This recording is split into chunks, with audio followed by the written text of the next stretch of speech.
Hello viewers, কি অবস্থা সবার? আশা করি সবাই অনেক ভালো আছেন। Welcome back to another blog.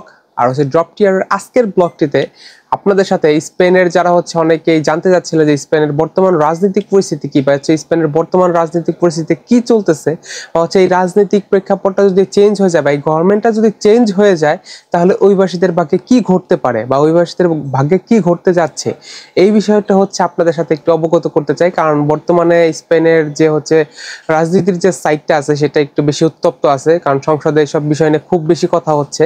তো আপনাদের সাথে একটা আশা করি যে ওভারঅল একটা ধারণা দেওয়ার চেষ্টা করি যে বর্তমানে সংসদে কি চলতেছে বা রাজনৈতিক দলগুলোর মধ্যে কি চলতেছে, বা বর্তমান সরকার যদি চেঞ্জ হয়ে যায় তাহলে যারা নতুন করে অভিবাসী আসবে তারা কি এখানে পেপারস করতে পারবে, বা তারা কি সেটেল হতে পারবে, বা তাদের সেটেল হতে গেলে কি কি সমস্যার সম্মুখীন হতে পারে।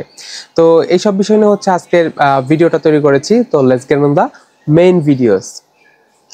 ফার্স্ট আমি কথা বলবো বর্তমানে বর্তমান যে রাজনৈতিক দলটা আছে, আমি নাম বা কোনো প্রতীক কিছু উল্লেখ করতেছি না, কারণ আপনারা যাতে সহজে বুঝতে পারেন। নামগুলো উল্লেখ করলে আপনাদের কাছে খুব জটিল মনে হবে, তার জন্য আমি শুধু বর্তমান এবং যারা আসতে পারে ভবিষ্যতে তাদের নিয়ে কথা বলবো।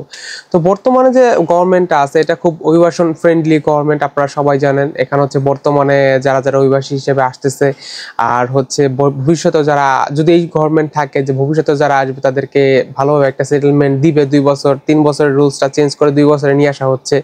মানে বর্তমান সরকার অভিবাসন ফ্রেন্ডলি, বা তারা অভিবাসীদেরকে স্বাগত জানায়, বা তারা সেটেলমেন্টের মাধ্যমে তাদের দেশে থাকার একটা অনুমতি দিয়ে থাকে বর্তমান যে গভর্নমেন্টটা আছে।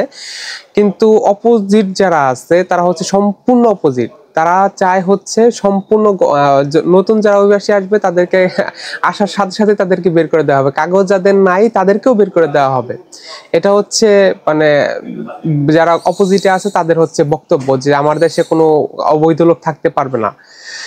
তো কিছুদিন আগে সংসদে তাদের মধ্যে একটা বাকবিতণ্ড হয়। বাকবিতণ্ডার কারণ বর্তমান যে গভর্নমেন্ট আছে তার পক্ষে, তারা তো একটা জোট সরকার, তারা তো একক কোন সরকার না, তার জোটের একটা পক্ষের একজন, মানে তার মন্ত্রী বা যে পর্যায়ে যাই বলেন, সে একজন দুর্নীতিগ্রস্ত হয়েছিল। তার বিরুদ্ধে একটা দুর্নীতির অভিযোগ দেওয়া হয়েছিল যে সে এই পর্যায়ে একটা দুর্নীতি করছিল। দুর্নীতির কারণ তার গভর্নমেন্টকে অনেক বেশি ক্রিটিসাইজ করে বিরোধী পক্ষ।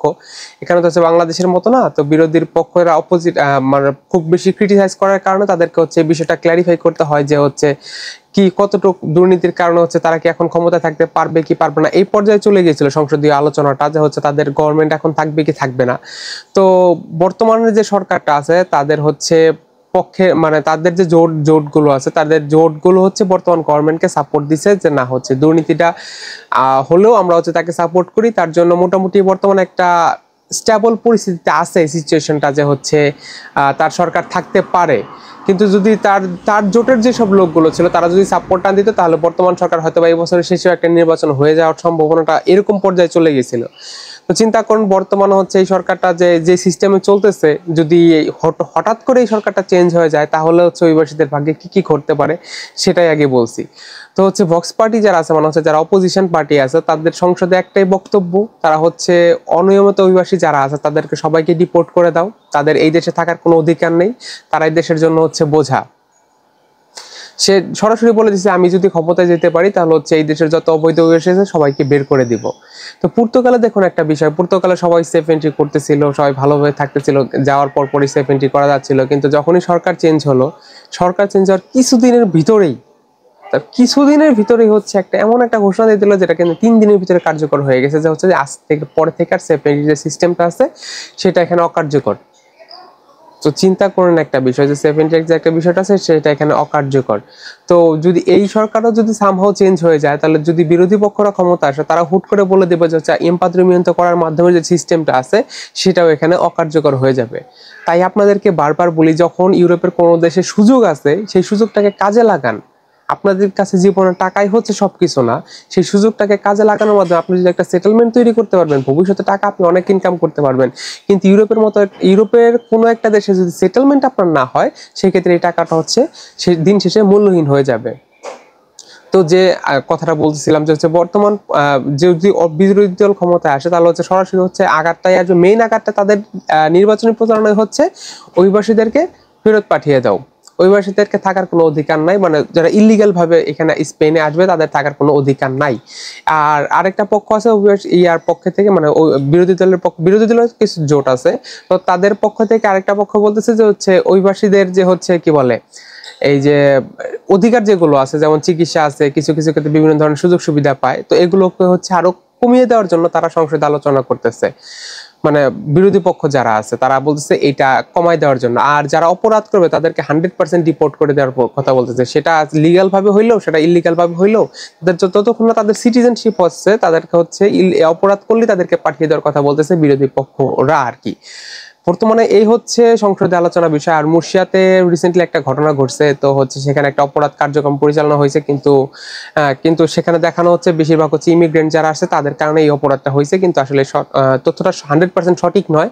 তো এই তথ্যটার উপর ভিত্তি করে বিরোধী দল আরো বেশি মানে সক্রিয় হয়ে গেছে যে হচ্ছে ইমিগ্রেন্টদের কারণে হচ্ছে অপরাধের সংখ্যাটা বাড়তেছে। তো আপনারা যারা ভবিষ্যতে আসবেন আপনারা চেষ্টা করবেন যে হচ্ছে মানে অপরাধমূলক যত কাজকর্ম আছে সেখান থেকে নিজেকে দূরে রাখার জন্য, কারণ আপনার একটা অপরাধের কারণে হাজার হাজার লোকের যেন কপাল না পড়ে যায়।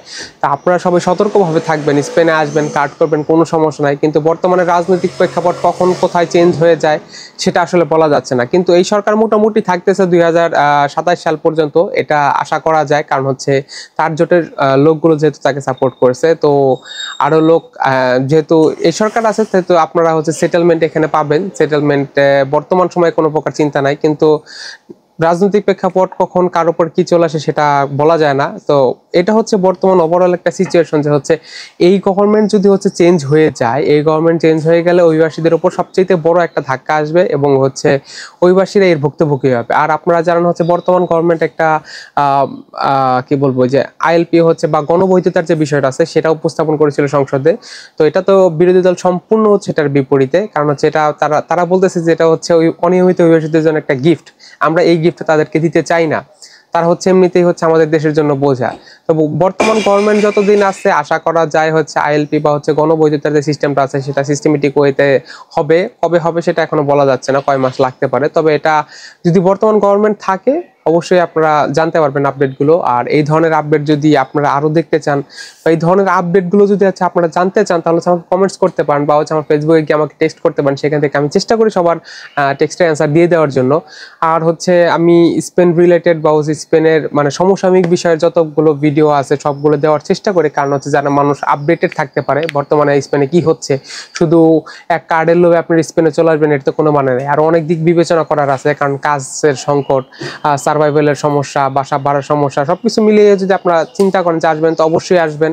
কারণ আর বর্তমান সরকার রাজনৈতিক প্রেক্ষাপটটা তো বললাম, বর্তমান রাজনৈতিক প্রেক্ষাপটে কি চলতেছে, এর বাইরেও যদি কোনো ইনফরমেশন আপনারা জানতে চান অবশ্যই আমার চ্যানেলটাকে সাবস্ক্রাইব করে পাশে থাকবেন। আর ভিডিওটা যদি আপনাদের কাছে ইনফরমেটিভ মনে হয় অবশ্যই বন্ধুদের সাথে শেয়ার করতে পারেন, কারণ হচ্ছে তারা যেন দ্রুত সিদ্ধান্ত নিয়ে তারা স্পেনে আসবে কি আসবে না তারা যেন খুব দ্রুত সিদ্ধান্ত নিয়ে ফেলে। কারণ বর্তমান সরকার যতদিন আছে ততদিন পেপারসে সমস্যা নেই, সরকার যখনই চেঞ্জ হয়ে যাবে পেপারসে হিউজ একটা প্রবলেম ক্রিয়েট হবে। বন্ধ করাটা তো সহজ না, কিন্তু একটা প্রবলেম ক্রিয়েট হবে। তো ভিডিওটা যদি ভালো লাগে অবশ্যই শেয়ার করবেন, আর এই ধরনের ভিডিও দেখতে অবশ্যই আমার চ্যানেলটাকে সাবস্ক্রাইব করবেন। আর যদি হচ্ছে এই রিলেটেড আরো কোনো কন্টেন্ট আপনারা দেখতে চান বা হচ্ছে আরো যদি আপনাদের কোনো কোশ্চেন থাকে অবশ্যই আমাকে কমেন্টস করতে পারেন, আমি চেষ্টা করি সবার কমেন্টস রিপ্লাই দিয়ে দেওয়ার জন্য। সে পর্যন্ত দেখা হবে নেক্সট কোনো ভিডিওতে, সে পর্যন্ত স্টে টিউনড।